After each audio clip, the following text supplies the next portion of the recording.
Bagabo ndizere ko mwaramutse neza naze ndaramutse neza ndashima.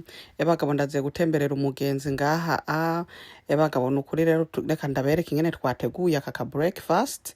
Ego burya kwirira kwiberaho neza mu buzima nivyo biba bikenewe.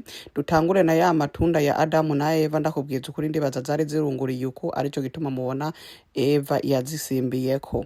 Sindobabesha hamuzironge neza setani ntagutere ngukora ivyo udashaka.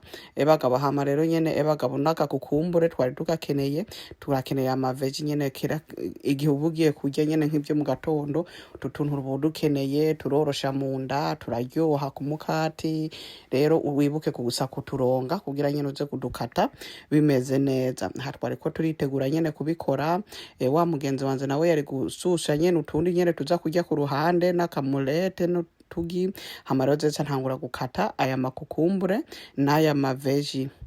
Ego kukumbure ni nziza murabona n'akavoka ngaho nyene bagabo turaza kukarya tunezerewe gose. Hama rero ni munyagire mu makomentare mwebwe muri kuraba muri hehe mu gihugu cyahe musireko n'akadarapo nta kibazo ego muzoba mukoze. Hama rero reka rero tubandanye n'uru rugendo rwacu.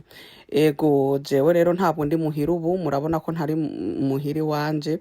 Hama rero bagabo twaciye tuza nta bavuga mu kirundi ngo nta mukobwa b'umusici bagabo ndacensikira mu gikoni kuko bagabo nivyo nkunda ndakunda nyene gufasha no kuba nyene kwifata neza nyene wasize mu rugo rw'umuntu nyene ukamufasha ntuze kwicara kurya gusa.